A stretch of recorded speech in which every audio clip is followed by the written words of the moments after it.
welcome everyone to our fourth panel discussion for our UE 2021-2022 school year. We're super excited to have finally gotten our panelists on our Zoom series. We've been hounding them since we started, and we got a 2-for-1 tonight, which is exciting to have them both here. So we're gonna go right ahead and begin. But before we do, and I usually leave my pitch for the end, but we are at mid-year. As some of you may know, we started the Zoom panel series for 2 reasons. One, it was to raise awareness of our wonderful urban ed program here at the Graduate Center, to bring together our collective alumni and current students and faculty and staff, and engage them in conversations, as well as other community members out there in the urban ed world, but also to raise funds for students who are in the urban ed program. And so we do have a social justice student fund that we do ask people to donate if they're able to. $1 of your donation is a vote for the program. It brings attention to the university at large, lets them know that people do care about the urban ed program, that it is a valued and valuable institution in urban education. It is one of the few programs that graduates the most PhDs of color in the US, and I'll even say probably in the world. And so it's something that we do want to show support for. If it's $5, if it's $20, whatever it is, each dollar is a vote and lets everybody know that you think this program is important. So I usually leave my pitch till the end, but we are at the midway point. Last year, when we started it, we raised almost $4,000, and that money is going to go, and we just had 7 panel discussions. So that's a good return for anybody who is into economics. For 7 one-hour panels, we raised $4,000. You all do the math. So that's excellent. And so that money goes back to students, to support students in the urban ed program as they do their research. So it does go pretty much all of it. I think CUNY takes just a little cut for processing, but not a big one. All right, but with that, we're gonna go ahead and get started and introduce our topic for today. So thank you for joining us for our Praxis conversation. Today, we're gonna be focusing on praxis of choice, where ideology meets pedagogy and policy. We have Dr. Madeline Pérez and Dr. Tony de Jesús joining us tonight, and they will introduce themselves and engage us in the conversation around our essential question for this evening, which is, how does ideology impact or inform choice in pedagogy and policy? Choice, right? As humans, one of the things we value is free will, right? And that will is driven by choice. And so we're going to see how that influences the world of pedagogy and policy with our conversation. So who would like to kick off their introductions this evening?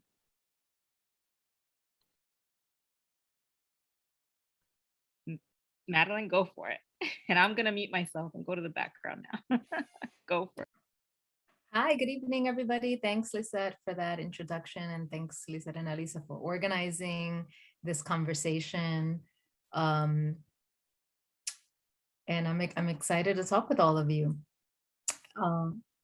So the organizers of the conversation asked Tony and I to think about why choice interests us as researchers and as educators. And my interest is more broadly in exposing inequitable access to education opportunity, but also exploring solutions for that. And choice happens to be the specific example that I'm focused on. So I'm an alum of the CUNY Urban Ed program. And when I began my doc studies at the GC and was thinking about research ideas, an early research idea that I had was exploring the lived experiences of community organizers for education reform, mainly because I was one. And then I realized that I wanted to shift to really focus and dig deep on the ground realities of a specific school reform policy that was espoused to be about choice and equity. And there were a lot to choose from, but choice emerged from my positionality. So I'll talk a little bit about my positionality, and you can all read my bio and Tony's. Part of my positionality is that Tony and I happen to be married. So that is part of our positionality. But I do want to highlight that there are aspects of myself and for each of us that show differences in our social position and power that shape our identity and how we have access to resources in society, right? This is the case for everyone. And it's important to look at our intersecting social locations and complex power dynamics in that. So I want to highlight a few quick ones, and then I'm going to tag it over to Tony. And one is that before I became a doc student at the GC, I was a community organizer and an advocate around social justice issues, specifically around urban ed reform. And some of that was shaped as an MSW student at Hunter School of Social Work, now Silberman. So there's some social work students in the Zoom. So I just want to, and social workers and social work educators. So just want to highlight that because that is part of both of our positionality.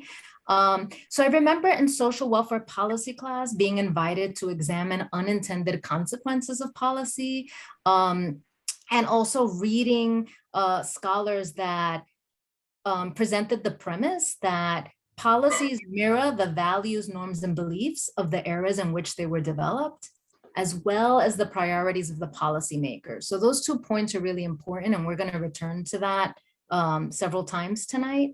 So if we look back at our country's history, we see that this idea of school choice in any form was established right after the Brown versus Board of Education decision to desegregate schools. So we want to unpack that a little, like the timing of that policy. So my positionality is also shaped as a former community organizer and consultant around school choice. A specific project that comes to mind was working at Lehman College for a research institute called the Bronx Institute. And I was supporting BIPOC families, working class families, with navigating high school admissions.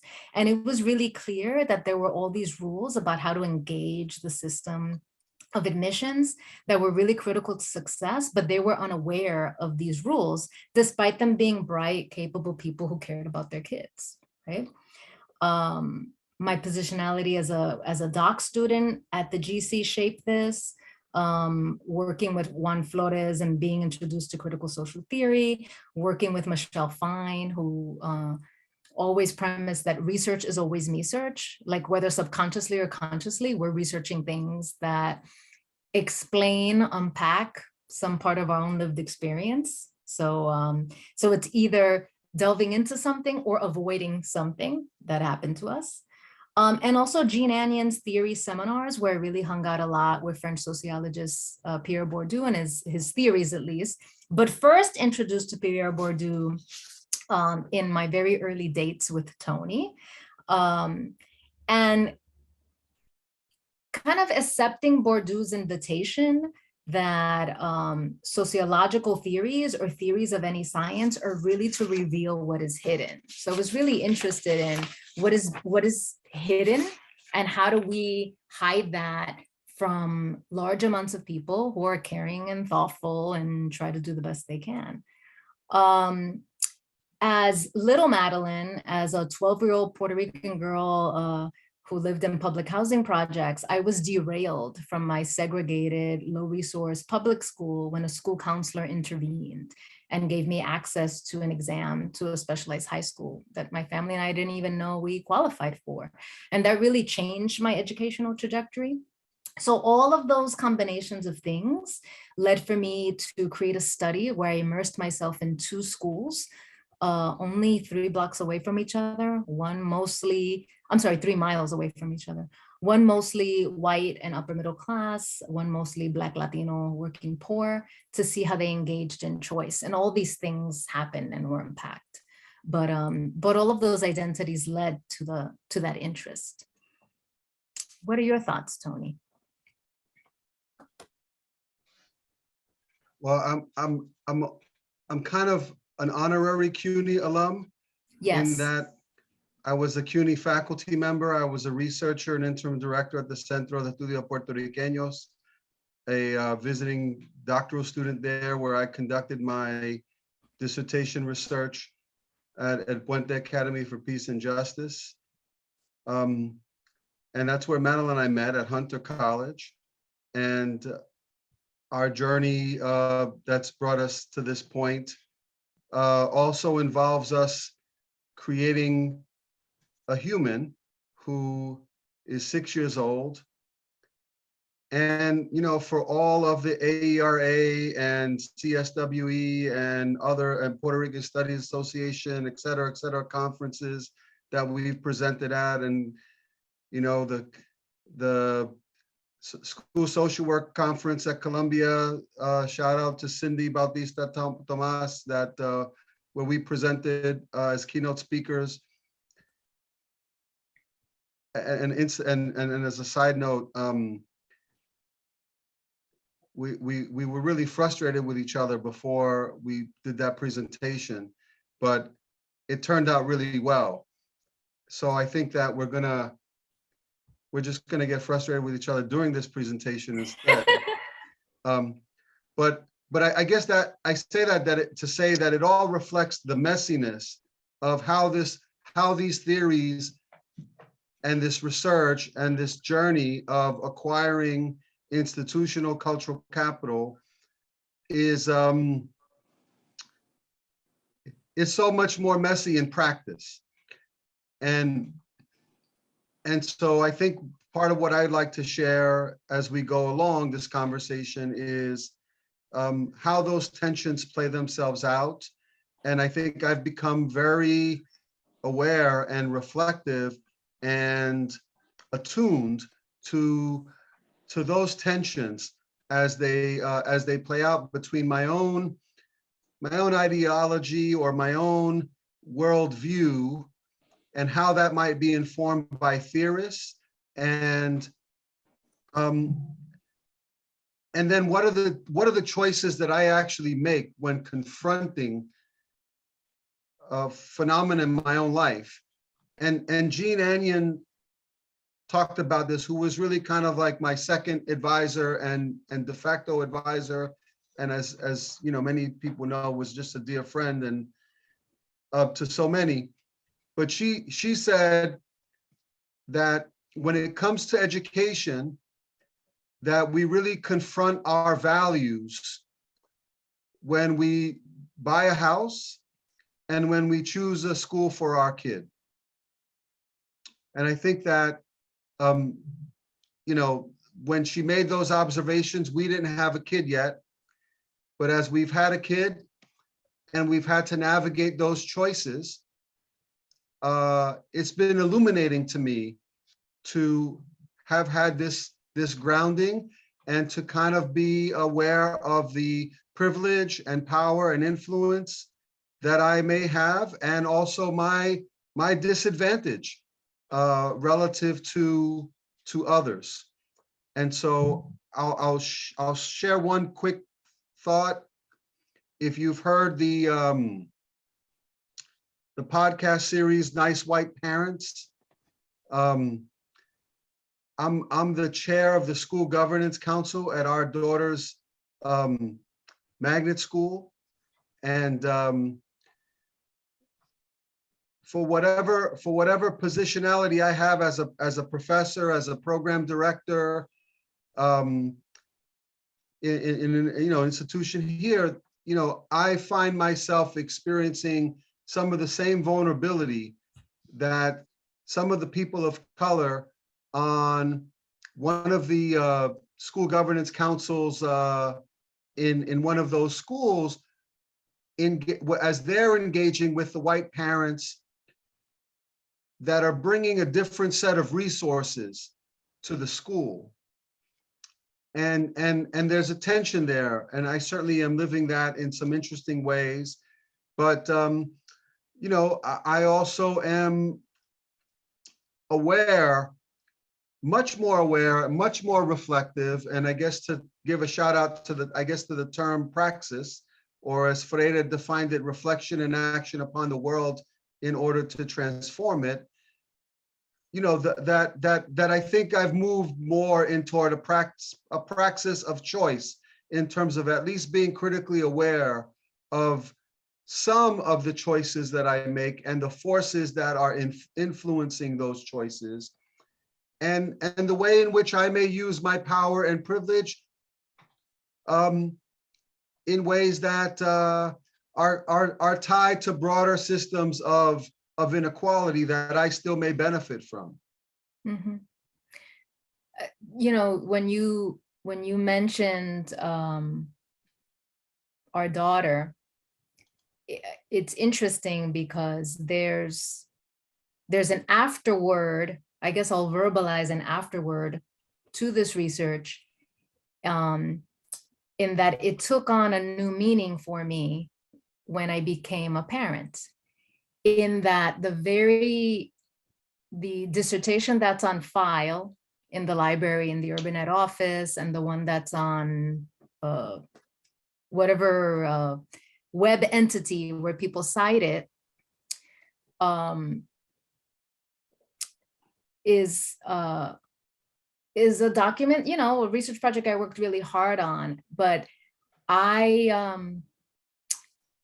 when I theorized around what the parents who had resources, mostly white upper middle class parents, were doing, I was very angry at them. And that came across in the writing. And it wasn't until I became a parent and I realized I wasn't little Madeline navigating the school system with a school counselor nudging me, but I was Dr. Madeline Pérez, who is writing about these issues and researching these issues and asking very different questions about public school choice for our daughter, and really struggling with my own social class mobility, and with being really honest about how I've acquired capital. And it may not look the same as some of the other more resourced mothers, but it certainly isn't who I was when I was first working on this project, and exploring ways on how to power share. So I remember one of the things I did pretty early on was then write an op-ed about, this is what I learned, and this is how you can do it too. Because I think there's something about hoarding that information that then just ends up perpetuating, you know, these issues, right?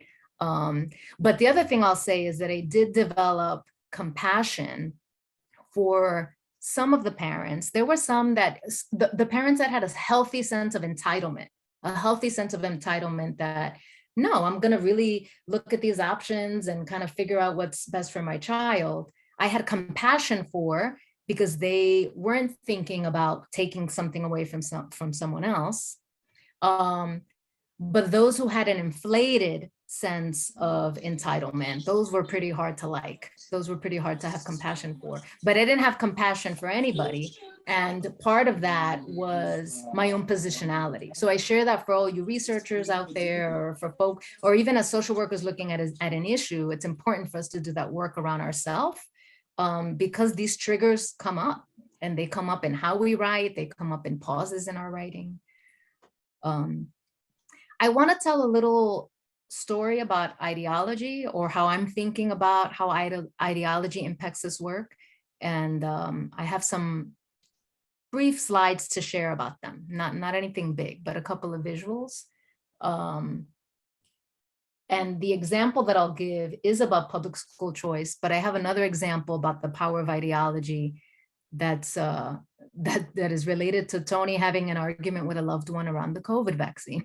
So maybe we'll get into that, but it doesn't matter what the theme is, the underlying issues of the power of ideology are the same. So I'm gonna share my screen for just a minute here. Okay. Okay, so we are obsessed, like many of you, with Encanto, and you know, this big song from the soundtrack, We Don't Talk About Bruno, is all about this big Latino family that has this family member who's a little unorthodox, and he says the truth as he sees it. He has these prophecies and he says the truth almost without a filter, and people get really freaked out about him. And he ended up kind of going away, being sent away. But it's this larger metaphor for not talking about things that make us uncomfortable, for not naming the truth. And whether we're talking about unpacking social welfare policy, whether we're talking about our own wellness and our spirituality, we can only be set free if we tell the truth. So not talking about Bruno is not a healthy thing. So in the spirit about talking about Bruno, we need to first acknowledge that choice, in terms of school choice, has its ties to segregation, right? So the first part of this is that there were de jure and de facto segregation, which led to the Brown decision. Brown happens, and there's white resistance to Brown.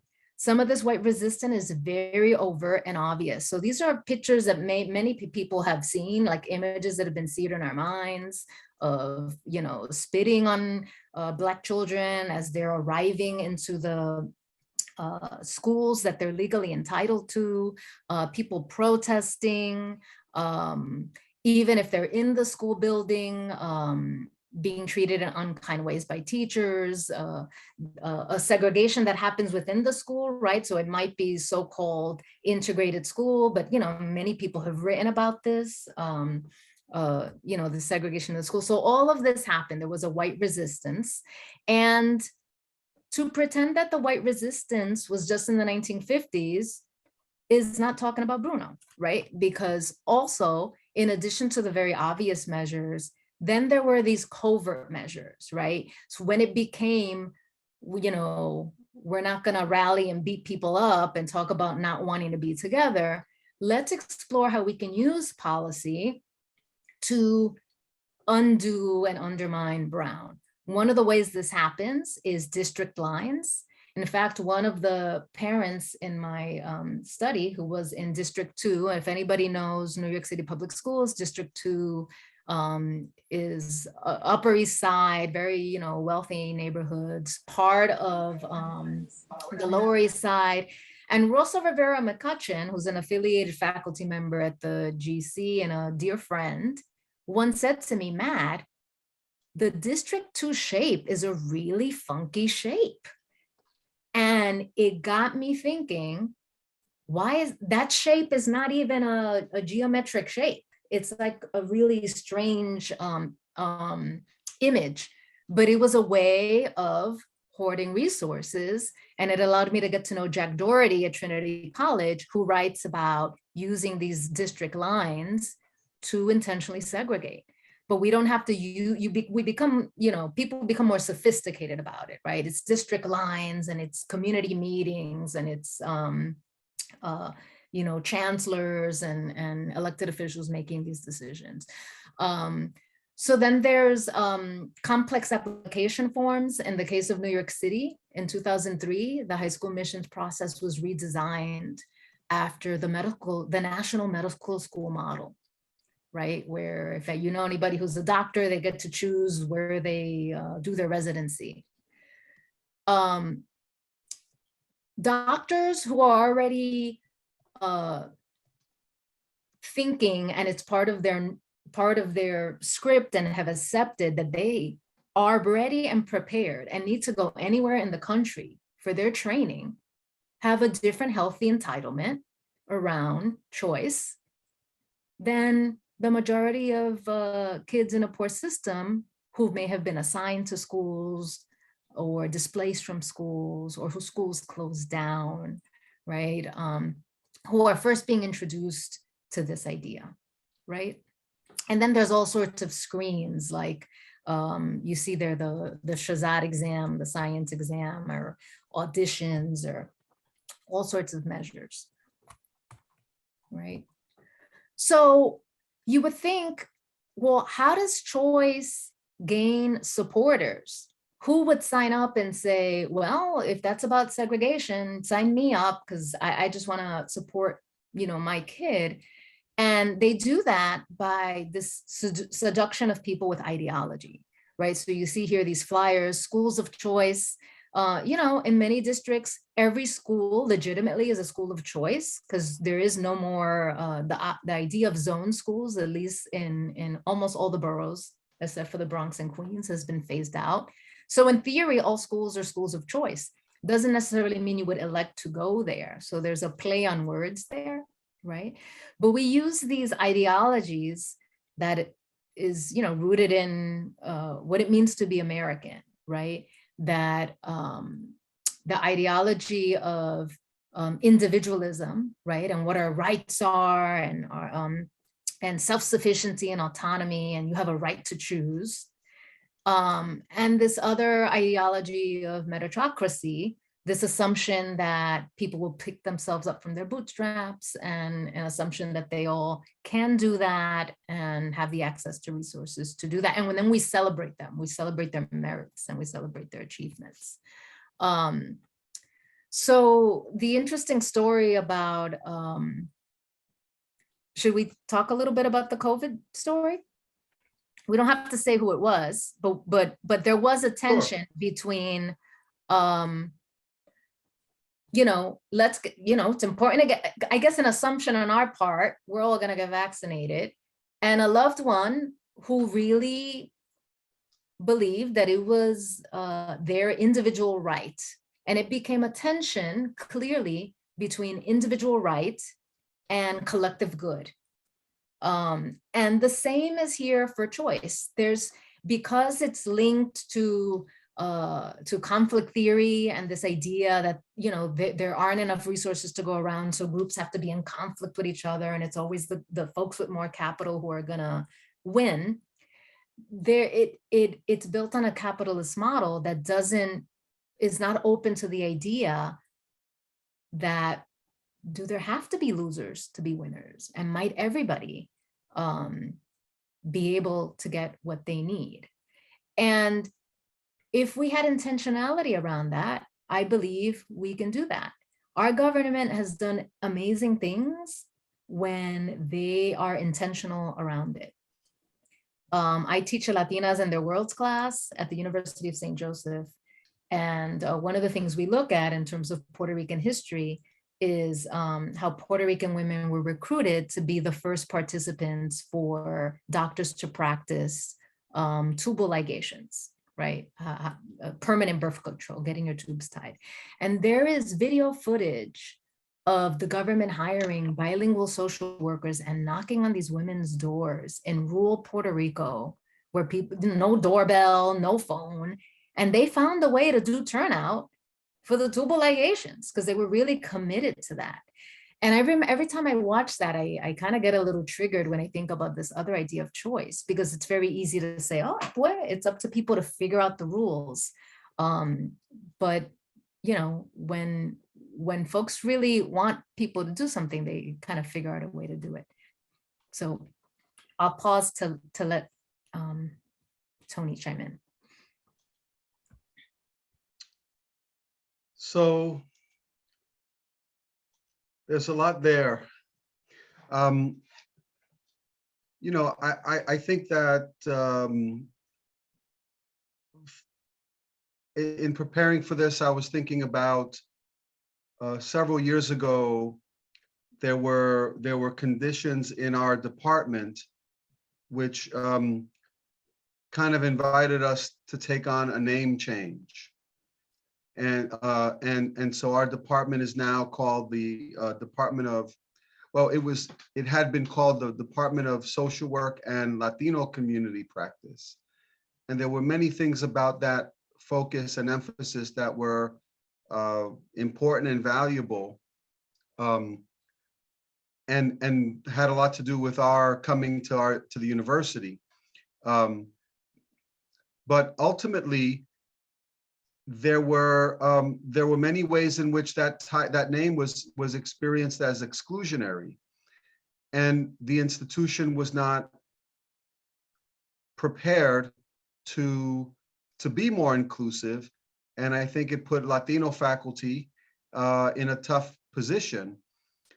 And we went through a process where we decided we wanted to change the name to the Department of Social Work and Equitable Community Practice.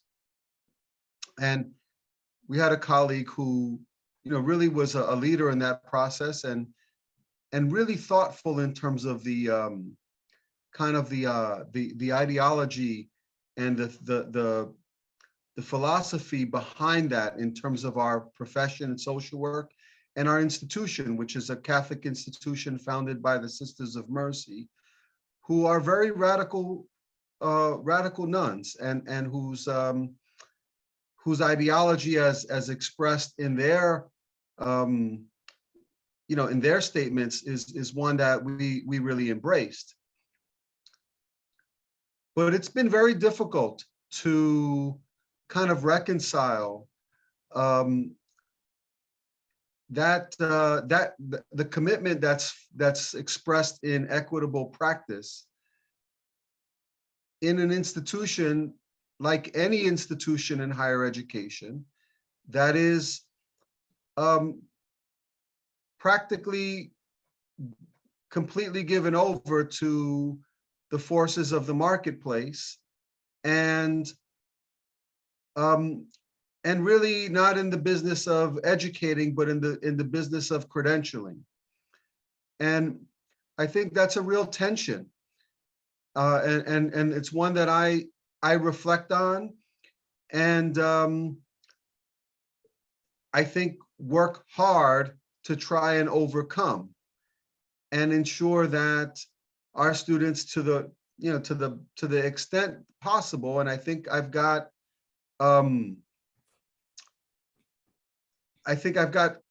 all of our colleagues are committed to this, but we all struggle, given the demands on us, to educate and to focus on educate in terms of drawing out our students' talent and skill, despite those forces, right? And that's a constant struggle, right? But I think that I could reflect on that and feel like I'm doing my part, I'm doing my best to accomplish those goals, but they're never fully accomplished. And I think therein is another tension that certainly operated for me when I entered my doctoral program, and I was exposed. I did this fellowship at MIT with Professor Donald Schoen, who wrote a book called The Reflective Practitioner. And then years later, I came across another theory that he and Chris Ardress developed, and it was called Espouse Theory versus Theory in Use.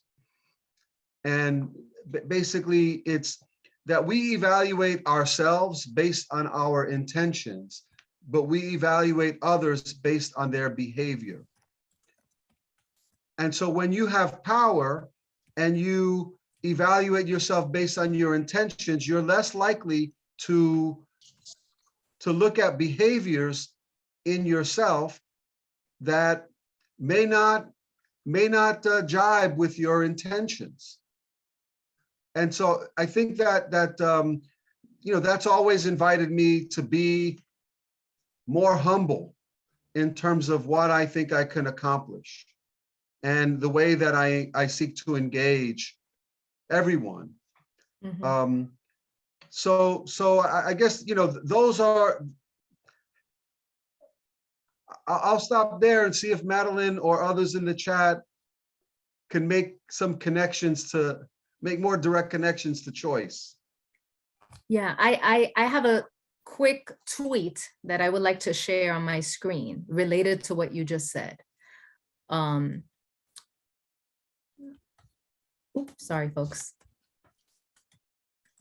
Okay, so this is a tweet by a parent activist, and it came out, I think, April 2020. So we're in the midst of the pandemic, and it reads, "Dear white public school parents, the DOE is considering admission screens, that's high school admissions, testing to get into one of those schools right now. These screens are a tool of segregation, full stop. If you're posting about Black Lives Matters, I hope you're emailing the DOE to demand an end to the screens," right? So she sent that out just as there were all these different folks, Black, white, all sorts of folks protesting around George Floyd's death and Black Lives Matters, and COVID is going on. So here we have these two huge national moments, and they're kind of triangulating into school choice. And what you don't see is that her tweet was peppered with all these responses of people, I think, if I give the benefit of the doubt, and I will, because I've been married to Tony long enough to do the benefit of the doubt, like authentically asking. My middle name. Yeah, authentically asking, I don't get it. Yeah, Black Lives Matter, that's horrible. Yeah, we're in COVID, and yes, I see that there's differences in terms of huge disparities in terms of how people are coping with COVID. Make the connection for me to high school admissions, despite the fact that she tweeted that it's segregation. And it's because of ideology, right? People are still fed that their child is meriting this, that attendance is, near perfect attendance is connected to commitment to school and not ability to get to school, right?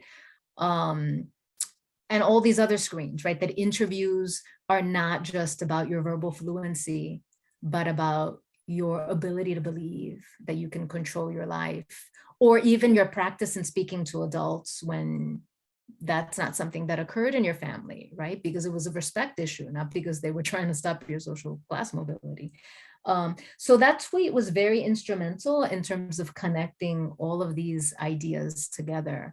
And although Bourdieu was a pessimist, we are not.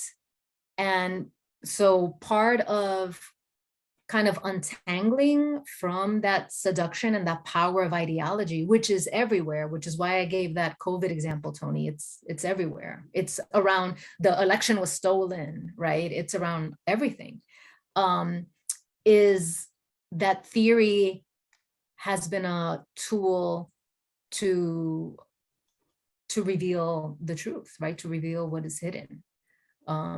If anybody watched the latest Matrix movie over the holiday break, it's all about that, right? Like having like this, getting rid of the screens. To me, it's very ironic that New York City calls all these processes screens, because screens don't only filter, screens also conceal and hide. They're partitions, right? So I find that very ironic. How are we doing on time? Should we open it up for conversation?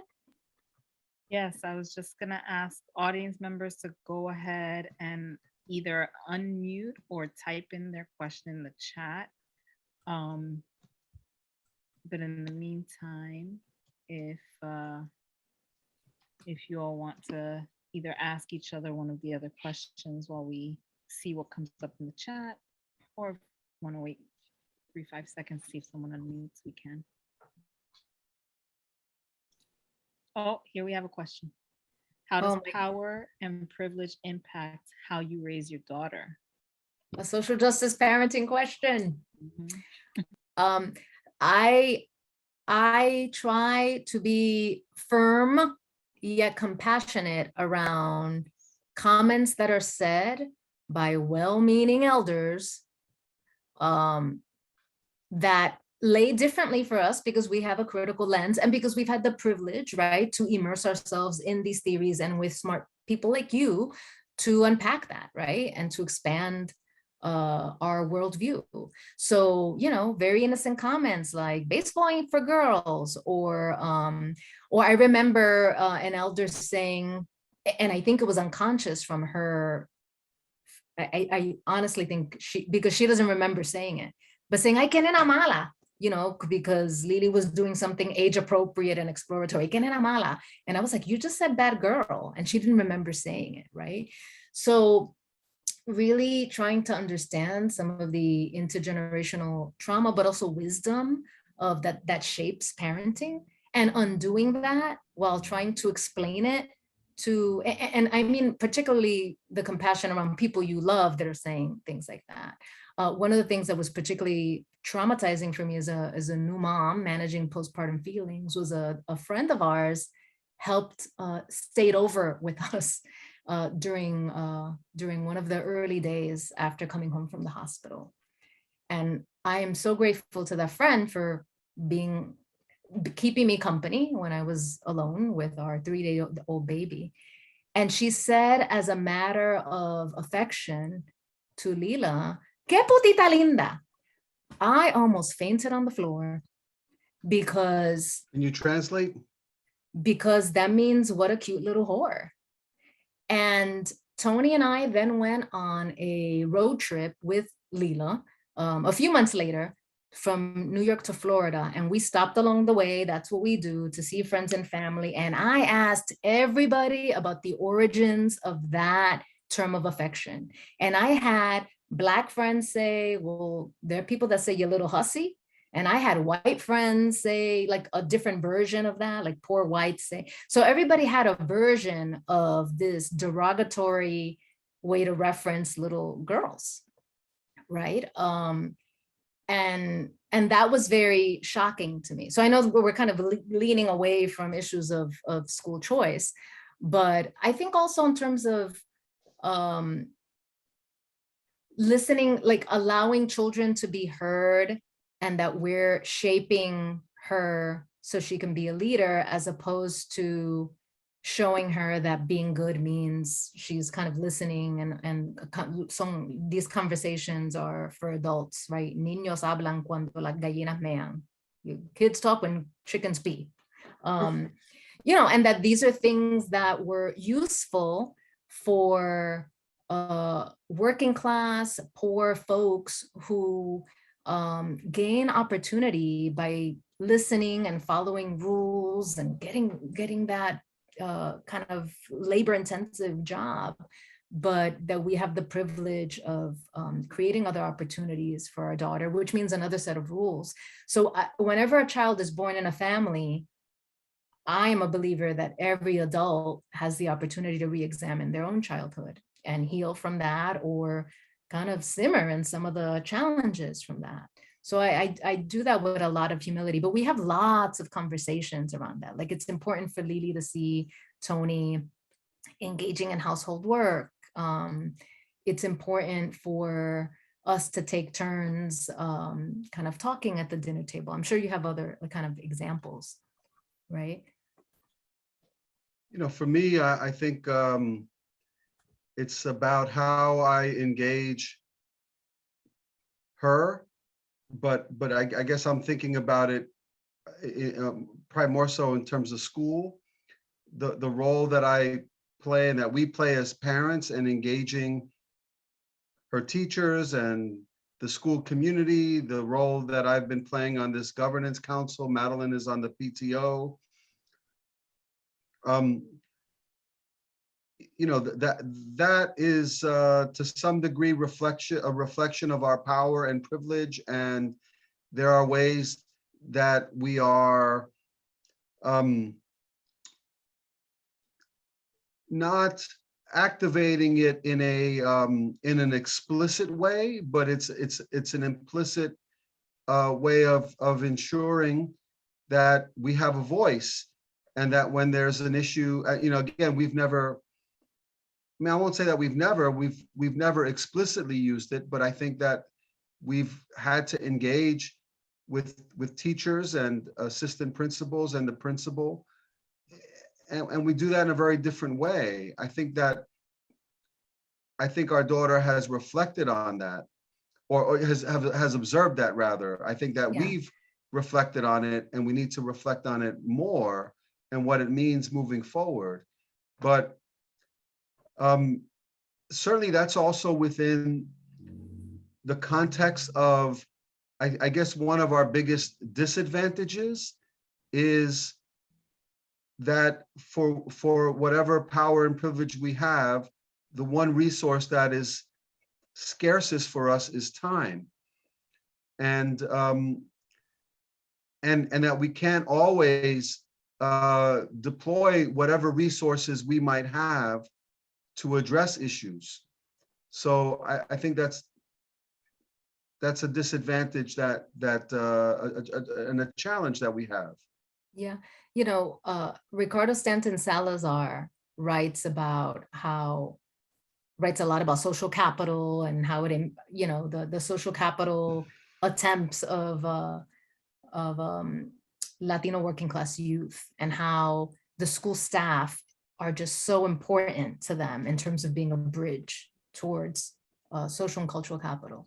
And he talks about there's two different ways to engage for parents and school staff to engage.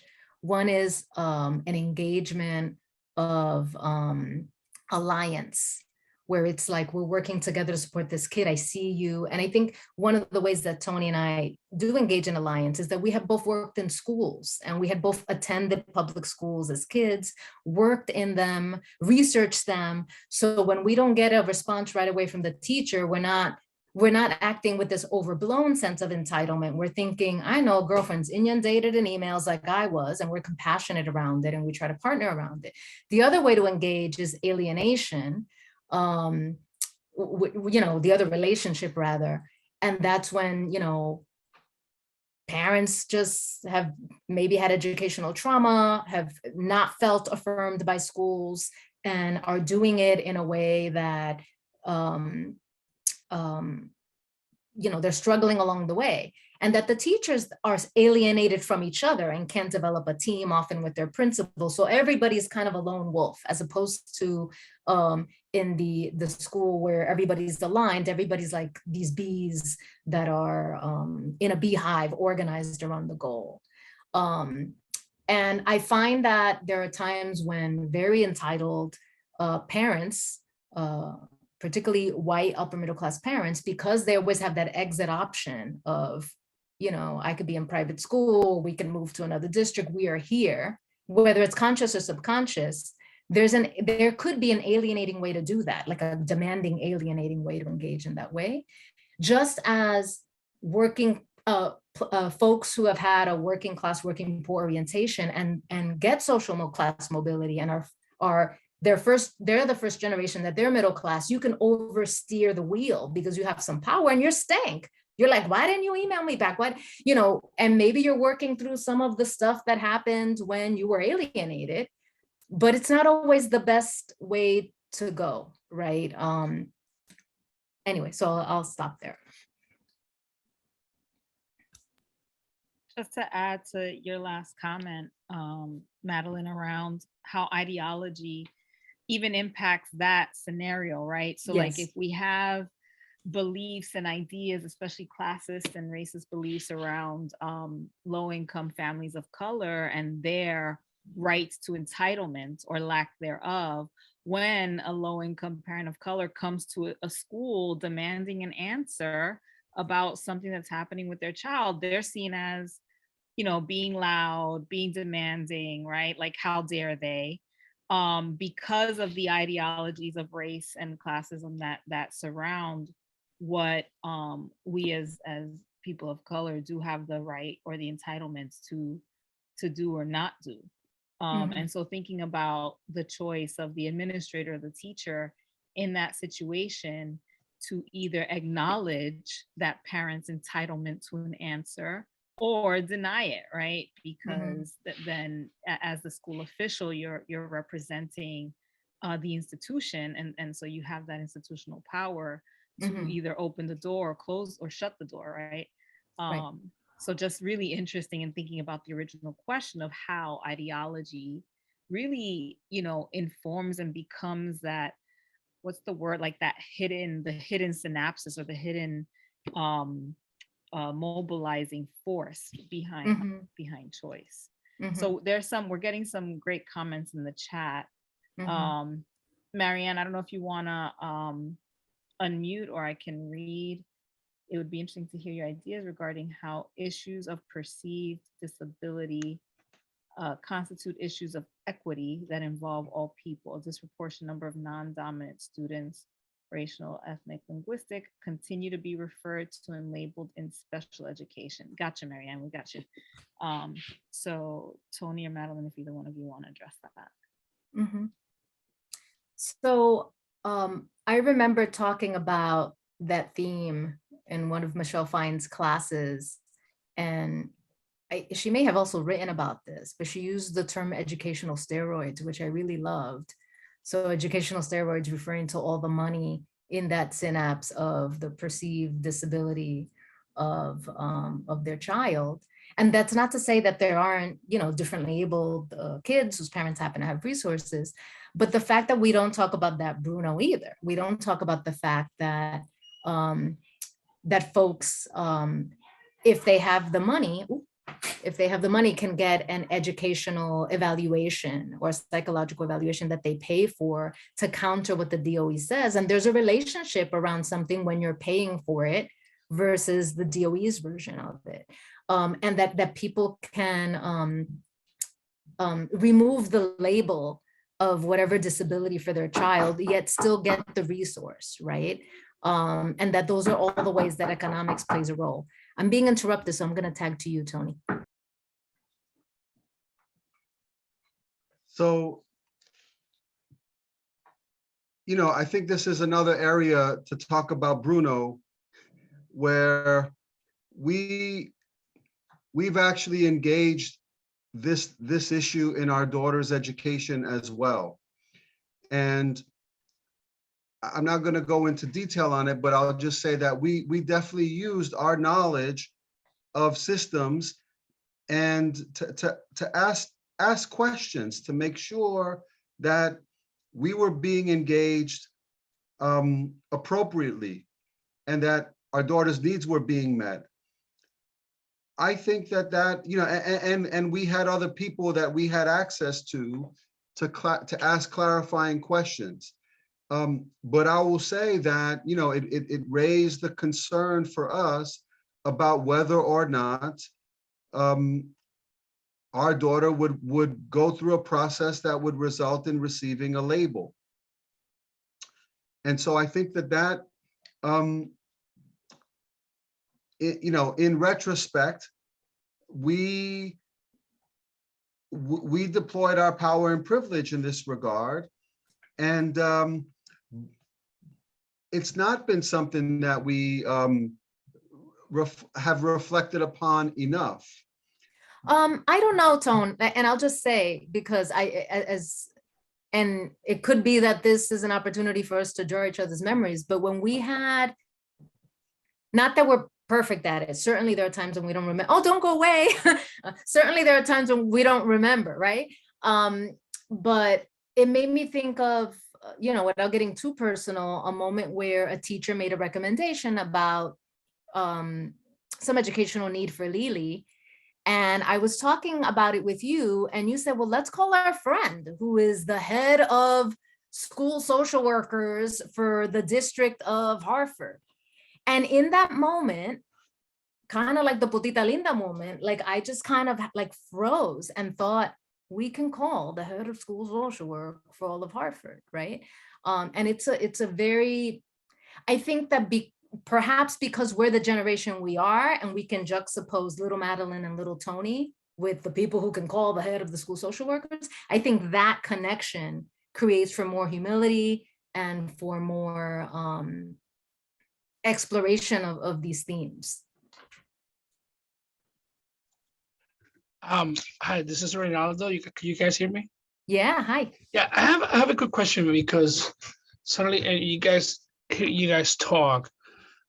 Tony, you did a lot of your research in Boston, and Madeline, you did a lot of your research in New York, and yet you're in Harvard. So yeah, it's a third system, right? And I guess I know it's a loaded question, but what I'm trying to interest is how does the Chef versus O'Neill, which is Hartford's desegregation case in schools, whatever, you guys had to learn that pretty much as you guys are here with Lily, understand how it works. How does it compare? Is it similar, right? Does it show choice?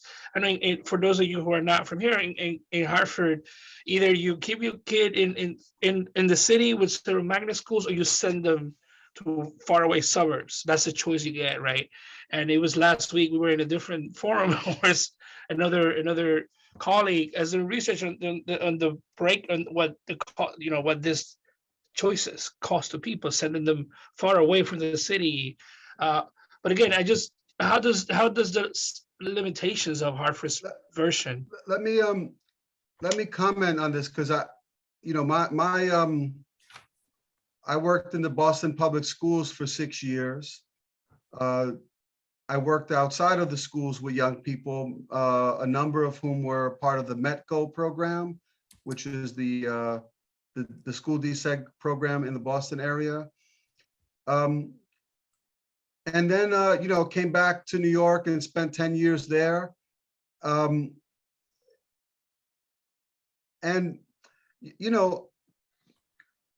we moved to Hartford, this was a choice that was really motivated by our career decisions and certainly other factors about the Hartford area that we find attractive.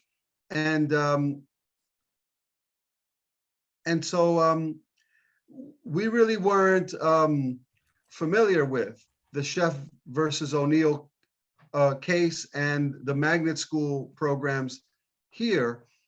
And I have to say that as I've gotten to know them, and certainly I know these more from my experience as a parent than I do from the perspective of a researcher, but knowing, certainly thinking about the Civil Rights Project at UCLA, formerly of Harvard, and Orfield's work in particular, I certainly have had awareness that the magnet school system here in Greater Hartford is really very successful relative to other school desegregation efforts in the country.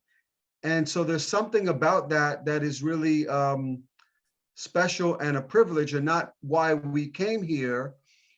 But certainly when I hear people in New York or in Boston or other places talk about the options that they have without without an exam or some kind of screening, I think about the benefits that we have here, even as I know there are tremendous challenges, and there are many students who are not being served. And the recent modification of that is of the Chef v. O'Neill case is supposed to address, which I haven't fully wrapped myself around, is going to address some of that in ways that appear to be considerable.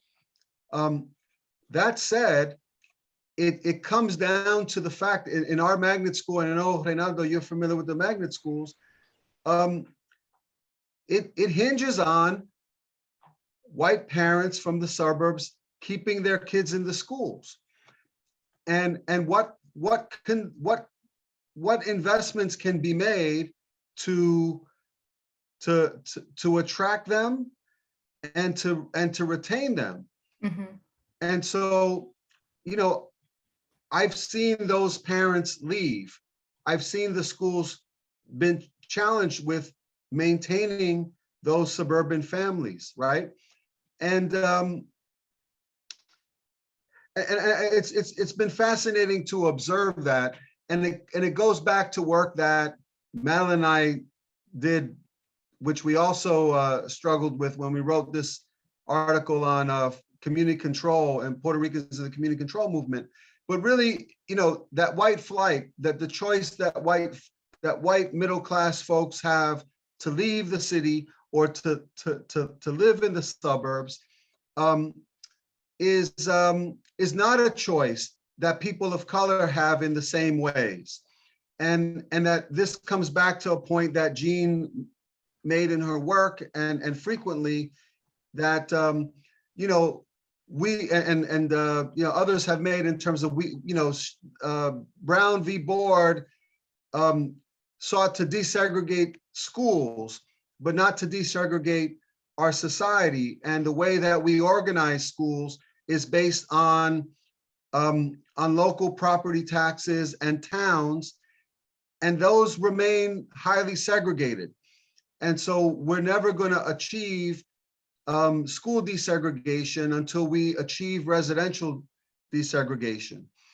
And in this regard, Jean's work in particular has inspired me to be involved on a board here in Connecticut, Open Communities Alliance, which is focused on breaking down barriers to creating affordable housing opportunities in high opportunity communities that are tried and true in excluding people based on their ability to pay property taxes, and in restricting affordable housing, multifamily housing to very small portions of those neighborhoods, right? And this is really, I think, the heart of the matter of school desegregation.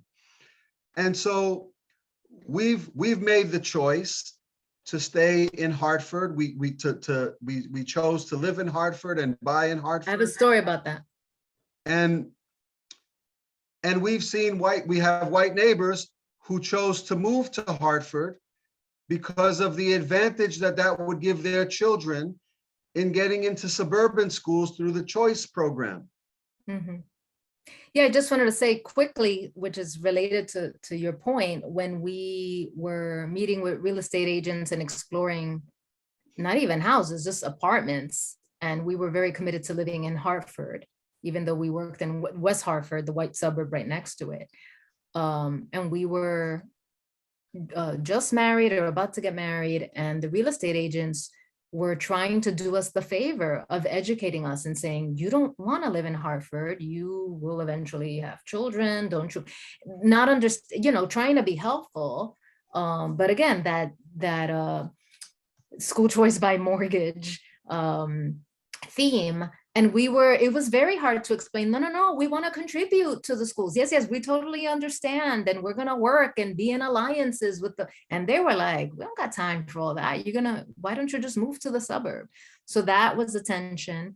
In terms of choice in Hartford, I remember Enid Ray at the time, who was the head of school choice of Hartford, trying to explain to parents why the application process was so important. And the metaphor that she used was, when you choose your phone plan, you think about whether you're going to get unlimited texting or how much your data plan is going to cost.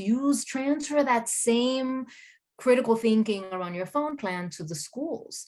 And it was such neoliberalism, and talk about capitalism, right? Because the idea is that education is a right. We're not supposed to be competing for the very few, right?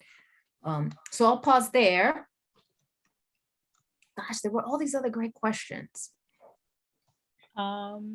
We just have about another few minutes. Let's see, in what ways the school desegregation also sends implicit and explicit messages about proximity to whiteness being what matters, and then how does ideologies of choice then also relate to CRT and entrance conversions, right? And I think that was who actually benefits when we're thinking about these policies to quote unquote end segregation, right? End up actually being an act of interest conversions. And I just wanted to add, thinking about, because you hear a same version of the story, right? With what happens with Yonkers and their lawsuit, they have this quote unquote lottery. Students are still segregated, right? New York City and all the different districts, and especially the most vocal one, District 3. It really is a tale of two worlds. Like, you go to one side of Broadway and the schools are made up of, low income students of color there. And then you go to the other side of Broadway and you have, your Upper West Side families there. I chose to live in Ossining with my partner and her daughter, where they actually had an interesting, I think they did what's called the Princeton plan or whatever it's called, but they basically said, everyone who's in pre-K to K is going to this building. in the whole town. Everyone who's going to first grade and second grade is going to this building. And every year, the upper class parents on the board want to end that. They want to go back to quote unquote community schools, and so that the schools that are by the richer homes will just be for them and not have all the students bust all over town to really integrate all the students. So it's really interesting to see how that plays out and how the role of entrance conversions plays into that. And the last thing I'll say here is that on PBS tonight, it might have passed, there's a documentary on redlining and talking about the ideologies that fed into that. But I'll let Tony and Madeline have the last word before we close out. So 2 minutes. Yeah. So I went to my 25th year of high school reunion and was engaged in a conversation about how the racial demographics of our high schools very different 25 years later.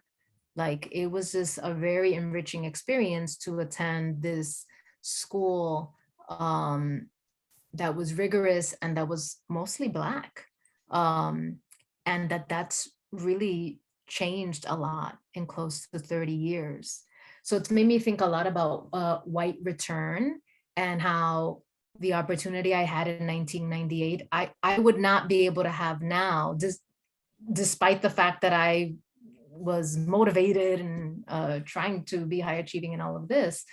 So it does make me think about white return and David Harvey's work, also Michelle Fine, Jessica Ruggles, who write about ABD, accumulation by dispossession, and this kind of hoarding of opportunity and a pushing back and a reclaiming, and what to do about that. And the connection to naming it and calling it out. And to be weary of the few folks of color or the few working class folks who are able to go through those cracks and get opportunities, because then those are cited as the models. And then you have those folks be champions for the ideology, right? Which is the most deceptive because they got theirs, right? So trying to shift that around collective good. What do you think, Tom? Well, I think Elisa's observation around interest convergence is really kind of resonating for me. And,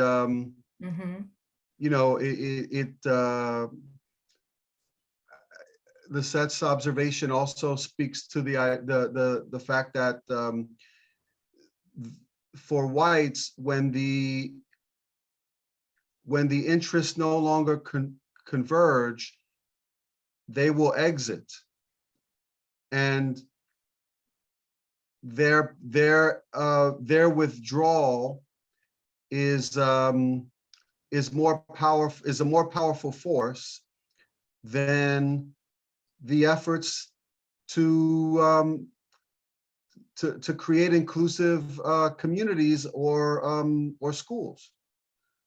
And I think that to me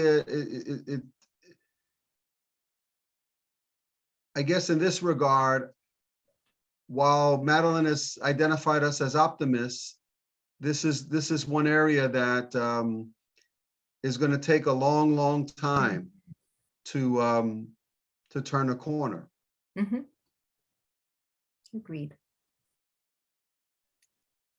Well, we are at time. And just if you want to unmute and give or use your reaction and give an applause. Yeah.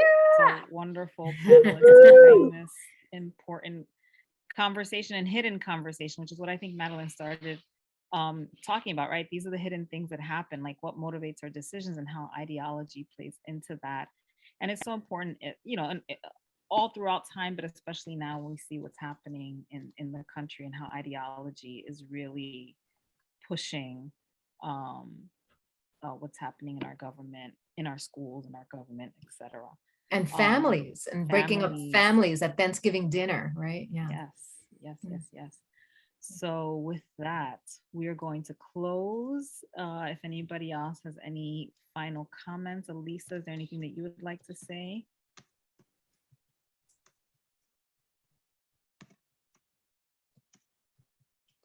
Are you unmuting? You want me to unmute you?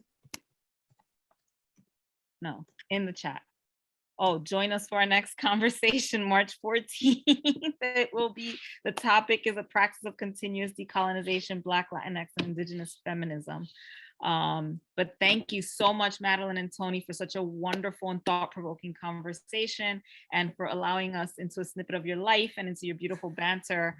It's beautiful to see you both together and individually. So thank you so much, and for your work and your contribution. Besos y abrazos.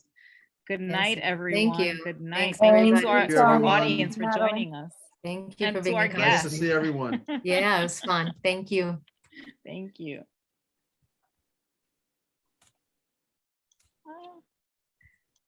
Thank you so much, Tony and Madeline. You both Oh, are you're welcome. wonderful. That was a lot of fun.